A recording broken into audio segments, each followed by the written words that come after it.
CAD के अंदर आपको एक चीज और ध्यान रखना है कि अगर आप ऑटो कैड के अंदर अगर कोऑर्डिनेट सिस्टम अगर आप यूज करते हैं तो आपको जो एक्सिस आपको दिख रही है स्क्रीन के ऊपर एक्स और वाई एक्सिस इसी का यूज होगा, ठीक है। और आपको एक चीज और रिमेम्बर रखना है कि इस एक्सिस को आप स्क्रीन पे कहीं भी अगर आप प्लेस करते हैं, इस एक्सिस को इस स्क्रीन पे कहीं भी अगर आप प्लेस करते हो तो हमेशा ये आपका ओरिजिन पे ही सेट रहेगा।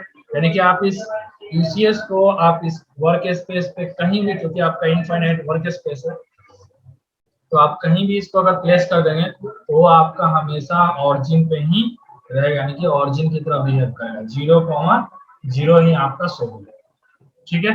ये चीज ध्यान रखना है। और कोऑर्डिनेट सिस्टम के लिए, कोऑर्डिनेट सिस्टम से आपको वर्क करना है तो उसके अंदर भी लाइन कमांड यूज करेंगे, बट अपने को लाइन कमांड के बाद जैसे पर्टिकुलर अपन डिस्टेंस देते थे तो उसकी जगह पे आपको एक्स और वाई के कोऑर्डिनेट अपने को देने पड़े, ठीक है। इस चीज का आपको ध्यान रखना है। तो ऑटोकैड के अंदर जो कोऑर्डिनेट सिस्टम होते हैं वो 3 तरह के कोऑर्डिनेट सिस्टम होते हैं। साथ में जो मैं आपको नोट्स डिस्प्ले कर रहा हूँ तो आप नोट कर लोगे तो ज्यादा भी आपको अच्छा रहेगा, ठीक है। तो सबसे फर्स्ट जो आपका कोऑर्डिनेट सिस्टम होता है उसको बोलते हैं अपन एब्सोल्यूट कोऑर्डिनेट सिस्टम, और इसका एक और नाम है रेक्टेंगुलर कोऑर्डिनेट सिस्टम, ठीक है। सेकंड जो है आपका वो है आपका रिलेटिव कोऑर्डिनेट सिस्टम, ठीक है। सेकंड आपका क्या है, रिलेटिव कोऑर्डिनेट सिस्टम। थर्ड है आपका पोलर कोऑर्डिनेट सिस्टम, जिसके अंदर जो आपका एब्सोल्यूट जो कोऑर्डिनेट सिस्टम है और आपका रिलेटिव कोऑर्डिनेट सिस्टम है ये आपका ओनली डिस्टेंस पर्पस के लिए काम में लेते हैं। यानी कि एक्स और वाई की अगर लेंथ आपको अगर देनी है तो उसके लिए आपका एब्सोल्यूट और रिलेटिव कोऑर्डिनेट सिस्टम यूज करना है।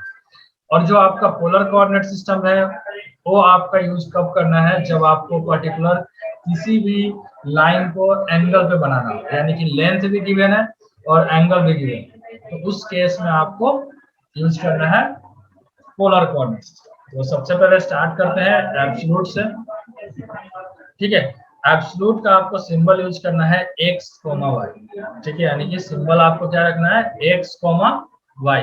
और यहाँ पे मैंने रूल्स डिस्प्ले कर रखा है, इस रूल्स को बहुत अच्छे तरीके से आपको ध्यान रखना है और इस रूल्स को फॉलो करोगे तो कोई प्रॉब्लम नहीं है। एक चीज और आपको ध्यान रखना है कि आपको अगर एब्सोल्यूट कोऑर्डिनेट सिस्टम से आप वर्क कर रहे हो तो आपका जहां से कोऑर्डिनेट स्टार्ट हो, यानी कि ओरिजिन से कोऑर्डिनेट जो होगा वहां से आपको एडिशन और सब्ट्रैक्शन फॉर्म में चलेगा।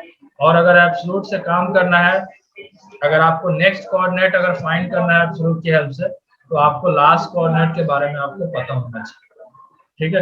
अगर लास्ट कोऑर्डिनेट के बारे में आपको पता है तो आप नेक्स्ट कोऑर्डिनेट को आप फाइंड कर सकते हैं।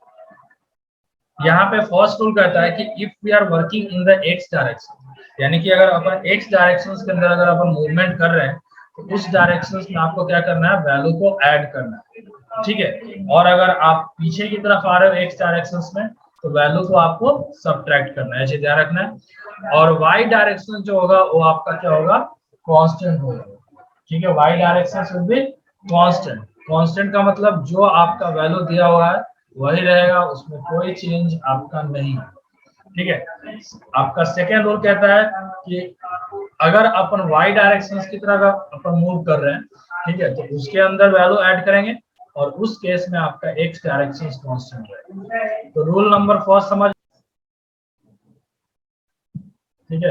ये आपका एफ, अपने को सबसे पहले कोऑर्डिनेट निकालना है, जी एच, आई, जेड, ए और ए आपका एल कोऑर्डिनेट। तो आप किसी भी एक कोऑर्डिनेट को स्टार्ट कर सकते हैं 0,0 से। जैसे मैंने ए का जो कोऑर्डिनेट है इसको मैंने स्टार्ट कर लिया 0,0 से, ठीक है। उसके बाद आपका ये जो एक्सिस है आपको ये चीज ध्यान रखना है कि ये जो एक्सिस होगी वो कौन सी होती है, अपनी एक्स एक्सिस होती है, हॉरिजॉन्टल। और जो आपका वर्टिकल होगा, ठीक है, इसको अपन बोलते हैं वाई एक्स, ठीक है। तो अब यहाँ पे आपको, अब यहाँ पे जो बी कोऑर्डिनेट है वो आपका एक्स डायरेक्शन में है, तो आपको क्या करना है, सबसे पहले ये आपका एक्स का होता है, ये आपका वाई का होता है। एक्स में अपन वैल्यू ऐड करेंगे तो ये आपका हो जाएगा 100, ठीक है। और y आपका कांस्टेंट रहेगा तो ये आपका 0 रहेगा। ठीक है, देन अब c की तरफ यानी कि y डायरेक्शंस में जाना है, तो इस केस में x आपका कांस्टेंट हो जाएगा, तो x आपका 100 का 100 रहेगा यहाँ पे। ठीक है, और y के अंदर अपन वैल्यू ऐड करेंगे कितना 20, तो ये आपका 0 + 20 आपका 20। ठीक है, उसके बाद आप देखो कि x जो है वो अपने को पीछे की तरफ जाए। ठीक है, तो x की जो वैल्यू है वो 40 है, यानी कि इसमें से क्या करेंगे 40 को माइनस करेंगे, तो आपका क्योंकि x डायरेक्शन में चलना है तो ये आपका हो जाएगा 60, और y यहाँ पे कांस्टेंट रहेगा तो आपका 20। नेक्स्ट वापस y में जाना है, तो e का कोऑर्डिनेट हो जाएगा x का जो वैल्यू होगा वो 60 कांस्टेंट का कांस्टेंट, और y जो होगा वो आपका 120। ठीक है, देन आपका f का जो कोऑर्डिनेट है तो ये आपका x में, तो ये आपका हो जाएगा 60 + 40 100। ठीक है, और y आपका कांस्टेंट रहेगा। ठीक है, नेक्स्ट आपका g का कोऑर्डिनेट, तो x कांस्टेंट हो जाएगा यहाँ पे। क्लियर है, समझ में आ रहा है सबको, यस और नो? और a आपका हो जाएगा 140। या कहीं पे कोई कंफ्यूजन है? वापस x पीछे जा रहे हैं तो ये आपका हो जाएगा 0, 100 - 100 और 0, 140। देन a आपका हो जाएगा 0, ठीक है, x 0, और ये हो जाएगा आपका 120। देन आपका a j का जो कोऑर्डिनेट होगा वो आपका 40, 120। ठीक है, आपका k का जो कोऑर्डिनेट हो जाएगा वो होगा आपका 40 कांस्टेंट x में, और ये आपका हो जाएगा 20। देन आपका l का कोऑर्डिनेट 0, 20। ठीक है, समझ में आ गया, यस और नो? ये कोई कंफ्यूजन है एब्सोल्यूट कोऑर्डिनेट सिस्टम का कोऑर्डिनेट फाइंड करने में? अगर कोई भी प्रॉब्लम है, कोई भी क्वेरी है तो आप पूछ लो, आप लोग रिप्लाई करोगे तो समझ में भी आएगा कि आपको समझ में आ रहा है कि नहीं। यस और नो? हेलो, हाँ सर। यस तो आप सर। लोग रिप्लाई करो क्या समझ में आ रहा तो एक बार, क्योंकि मुझे पता नहीं चलेगा ना कि आपको, अब अगर मैं ऐसे बढ़ता चला जाऊँ। तो एब्सोल्यूट कोऑर्डिनेट सिस्टम इस तरीके से अपन फाइंड करेंगे। अब आप इसी कोऑर्डिनेट को, अगर आपका एक कोऑर्डिनेट अगर फाइंड किया हुआ अगर बिल्कुल परफेक्ट है, सही है, तो आप अगर इस कोऑर्डिनेट को अगर यूज करते हो तो आपका आई सेक्शन ऑटोमेटिकली फॉर्म हो जाएगा। ठीक है, तो अब इस कोऑर्डिनेट को अपन यूज करते हैं, देखो कैसे अपन यूज करेंगे। ठीक है, तो अपन ऑटोकैड ओपन करेंगे। सबसे पहला काम क्या करना है, आपको एल एंटर करना है। ठीक है, आपको लाइन कमांड लेना है, यानी कि एल एंटर करेंगे, और आपका अगर ड्राफ्टिंग सेटिंग में ये दोनों आप अनचेक कर लेना, खासकर जब आप स्लो आप कोऑर्डिनेट सिस्टम के थ्रू वर्क कर रहे हो। ठीक है, तो यहाँ से मैंने एल एंटर किया। सबसे पहले यहाँ पे 0, अपन 0 देंगे। ठीक है, तो आपका देखो ऑरिजिन से लाइन आपका कनेक्ट होगा। ठीक है, आपको ऑर्थो मोड ऑन रख के काम करना है, यानी कि F8 बटन को ऑन कर दिया। ठीक है, सबसे पहले अपना फर्स्ट कोऑर्डिनेट था 100, 0 दे दिया। ठीक है, राइट। उसके बाद आपका नेक्स्ट कोऑर्डिनेट था 100, 20। नेक्स्ट था आपका 60, 20। ठीक है, नेक्स्ट था 60, 120। ठीक है, नेक्स्ट 100, 120। ठीक है, नेक्स्ट 100, 140। ठीक है, फिर 0, 140। ठीक है, फिर 0, 120, देन 40, 120, देन आपका 40, 20, देन आपका 0, 20, और फिर आपको फाइनली 0, 0। तो आप देख सकते हो जो कोऑर्डिनेट मैंने निकाला था उस कोऑर्डिनेट के थ्रू मैंने यहाँ पे वर्क किया। ठीक है, और आपका आई सेक्शन फॉर्म हो गया, राइट। समझ में आ गया कैसे अपन यूज करेंगे एब्सोल्यूट कोऑर्डिनेट सिस्टम। डायरेक्शंस की जो वैल्यू है तो आपको 0 लेके चलना है।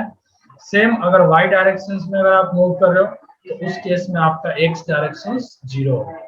और यहाँ पे कोई भी आपको लास्ट कोऑर्डिनेट रिमेंबर करने की जरूरत नहीं है, आपको बस ये ध्यान रखना है कि जो भी आपका लास्ट कोऑर्डिनेट होगा वो आपका हमेशा एज ए ऑरिजिन बिहेव करेगा, चाहे उसका कोऑर्डिनेट आपने कुछ भी फाइंड करा हो। अपने को लेके चल रहा है कि उसका कोऑर्डिनेट जो होगा वो बिल्कुल ऑरिजिन पे है। ठीक है, तो देखो कैसे अपन क्या निकालते हैं इसका कोऑर्डिनेट। अब जैसे इसी आई सेक्शंस को अब मुझे जो वर्क करना है वो रिलेटिव कोऑर्डिनेट सिस्टम के साथ इसको वर्क करना है। तो अगर रिलेटिव कोऑर्डिनेट सिस्टम के साथ निकालना है तो देखो रिलेटिव कोऑर्डिनेट सिस्टम से कैसे निकालते हैं। सेम, ये आपका ए कोऑर्डिनेट हो जाएगा, ठीक है, राइट। ये आपका बी कोऑर्डिनेट, ये आपका सी, ये आपका डी,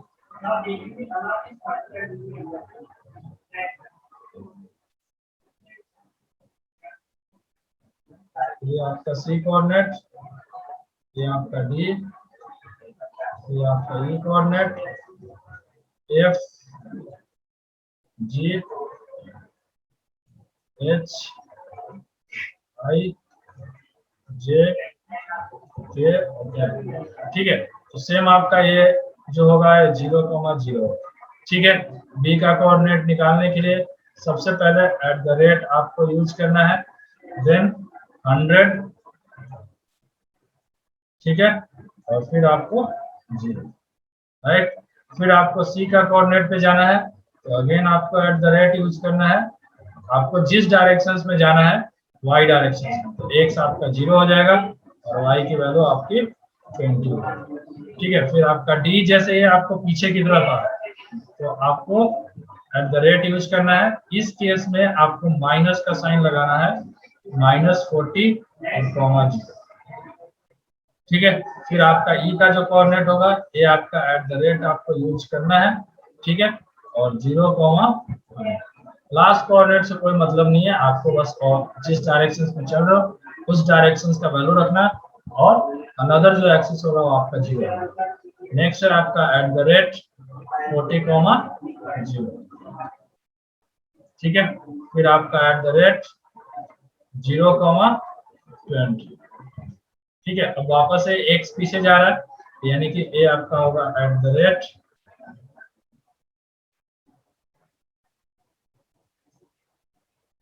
-100, ठीक है, -0, ठीक है। ए आपका नीचे की तरफ आ रहा है तो यहाँ भी एट द रेट हो जाएगा 0, -20। तो इस तरीके से आपको कोऑर्डिनेट निकालना है। तो देखो अब इसके अकॉर्डिंग बनाते हैं ड्राइंग रिलेटिव से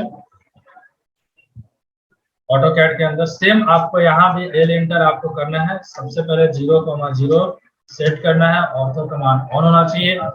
नेक्स्ट आपको एट द रेट लगाना है, देन आपका 100,0, ठीक है। अगेन आपको एट द रेट लगाना है 0,20, ठीक है। अगेन आपको एट द रेट लगाना है -40,0, ठीक है। Again at the rate 0,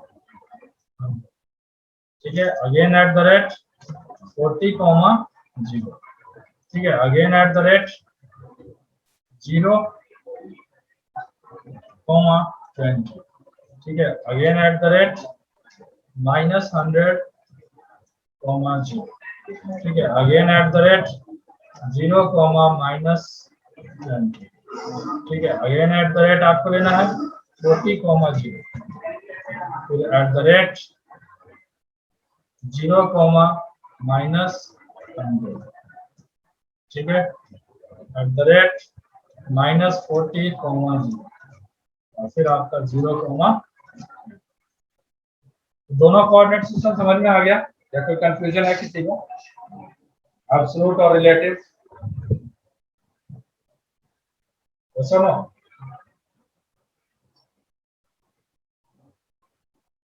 yes sir. ठीक है, तो आपको क्या करना है, जो लाइन वाली जो ड्राइंग है जो आपने लाइन कमांड से बनाया था, इस ड्राइंग को जो आपको दे रखा है इसको एब्सोल्यूट और रिलेटिव दोनों कोऑर्डिनेट सिस्टम से बनाना, ठीक है। एब्सोल्यूट और रिलेटिव दोनों कोऑर्डिनेट सिस्टम से इसको अपने को बनाना है, ठीक है। उसके बाद नेक्स्ट अपन आते हैं एक्सरसाइज जो 2 है, ये आपका पोलर कोऑर्डिनेट सिस्टम है। तो पोलर कोऑर्डिनेट सिस्टम पे काम करने के लिए आपको यहाँ पे पोलर कोऑर्डिनेट सिस्टम का जो सिंबल होता है इसमें भी सबसे पहले आपको एट द रेट यूज करना है, देन आपको लेंथ यानी कि डिस्टेंस जो भी दे रखी होगी, और उसके बाद आपको लेस देन का साइन और फिर एंगल। ठीक है, यानी कि जहां पे लेंथ के साथ साथ अगर एंगल भी दे रखा हो, ठीक है, तो वहां पे आपका पोलर कोऑर्डिनेट सिस्टम आपका यूज होगा। ठीक है, इसके बाद आपको एक चीज ध्यान रखना है क्या, कि आप अगर पोलर कोऑर्डिनेट सिस्टम के थ्रू अगर आप वर्क कर रहे हो, तो अगर एंगल गिवन नहीं है तो आपको एंगल निकालने पड़ेंगे, और उसके लिए आपको कुछ एंगल की प्रॉपर्टीज आपको ध्यान रखनी है। मैं आपको एंगल की प्रॉपर्टीज मैं आपको बताता हूँ कि क्या क्या एंगल की प्रॉपर्टीज मोस्टली अपने को एंगल फाइंड आउट करने में अपन निकालते हैं। ठीक है, सबसे पहले चीज कि आपको टोटल जो क्वाड्रेंट होते हैं वो 4 क्वाड्रेंट होते हैं, राइट। टोटल क्वाड्रेंट कितने होंगे? 4। यानी कि ए आपका फर्स्ट क्वाड्रेंट होता है, ठीक है, ये आपका सेकंड क्वाड्रेंट, ये आपका थर्ड क्वाड्रेंट होगा, और ये आपका फोर्थ क्वाड्रेंट। ठीक है, इसके अंदर जो एंगल होता है ये आपका 0 डिग्री से स्टार्ट होता है, ये आपका 90 डिग्री से स्टार्ट होगा। ठीक है, यानी कि फर्स्ट क्वाड्रेंट का जो एंगल होगा 0 से 90 के बीच में, सेकंड क्वाड्रेंट का जो एंगल होगा वो आपका 90 से 180 के बीच में। ठीक है, फिर आपका ये जो होता है आपका 270, ठीक है, और ये वापस आपका 360 डिग्री। ठीक है, तो और यहाँ पे क्वाड्रेंट के जो भी एंगल होते हैं वो सब क्या होते हैं? 90 डिग्री होते हैं। तो आपको अगर कहीं भी एंगल अगर निकालना है तो उस पॉइंट पे क्या करो, आप क्वाड्रेंट ड्रॉ करो। उसके बाद आप देखो कि पर्टिकुलर जो आपको एंगल निकालना है वो किस क्वाड्रेंट में लाई कर। ठीक है, फिर उसके अकॉर्डिंग उस एंगल को फाइंड करो, और जिस क्वाड्रेंट में लाई कर रहा है उस क्वाड्रेंट के अकॉर्डिंग आपको एंगल ऐड करना। ठीक है, एक तो आपका ये हो गया। नेक्स्ट प्रॉपर्टीज आपको ध्यान रखना है कि कोई भी अगर एक स्ट्रेट लाइन है और अगर उसको कोई लाइन अगर इंटरसेक्ट करता है तो उसका जो कंप्लीट जो एंगल होता है वो आपका क्या होता है? 360 डिग्री। 180। ठीक है, ये आपका एंगल जो होगा 180, और ये भी आपका नीचे भी 180 होता है, तब जाके 360 होता है। ठीक है, तो अपने को एक साइड का ही एंगल रिक्वायरमेंट होता है, चारों तरफ का एंगल अपने को लेने की जरूरत नहीं होती। तो ये जो कंप्लीट ऊपर का जो एंगल होगा ये आपका 180 डिग्री होगा। ठीक है, कोई भी अगर एक ट्रायंगल है, ठीक है, तो ट्रायंगल के अंदर आपको प्रॉपर्टी ध्यान रखना है कि आपका ट्रायंगल का जो तीनों एंगल का जो सम होता है वो आपका कितना होता है? 180 डिग्री, राइट। कोई भी अगर ट्रायंगल है तो ट्रायंगल के तीनों कोनों का सम जो होगा, तीनों एंगल जो होंगे वो आपका 180 डिग्री। और कोई अगर क्वाड्रेट्रल है, ठीक है, रेक्टेंगल है स्क्वायर, तो उसके जो चारों जो एंगल होंगे उनका जो सम होगा वो आपका कितना हो जाएगा? 360, राइट। ये आपका 360। उसके बाद अगर आपका कोई दो पैरेलल लाइंस है और उसको अगर कोई लाइन अगर इंटरसेक्ट कर रहा है तो उसके अंदर ए एंगल और ए एंगल दोनों आपस में इक्वल होगा। ठीक है, ए वाला एंगल जो होगा इसके बराबर आपका होगा, और इसके अपोजिट साइड एंगल भी आपका इक्वल होगा। ये दोनों एंगल भी आपका क्या होगा? इक्वल होगा, राइट। ये समझ में आ गया? यस और नो? एंगल की प्रॉपर्टी। एक चीज और ध्यान रखना है कि कोई भी अगर एंगल दे रखा है और अगर उसके ऑरिजिन से अगर कोई लाइन अगर पास करता है तो यहाँ पे दोनों जो एंगल होंगे वो आपस में क्या होगा? इक्वल होगा। Equal 45 degree. यस, तो ये दोनों आपके, तो ये सारे प्रॉपर्टीज एंगल का समझ में आ गया, राइट। Yes sir. अब यहाँ पे देखो आपका जो है प्रॉब्लम नंबर कोई सा भी एक उठा लो, सबके अंदर एक ही एंगल दे रखा है, बाकी एंगल आपको निकालना पड़ेगा। जैसे अगर इसका एंगल अगर मुझे निकालना हो, ठीक है, तो ये मेरा ए कोऑर्डिनेट हो गया, ये आपका बी कोऑर्डिनेट, ठीक है,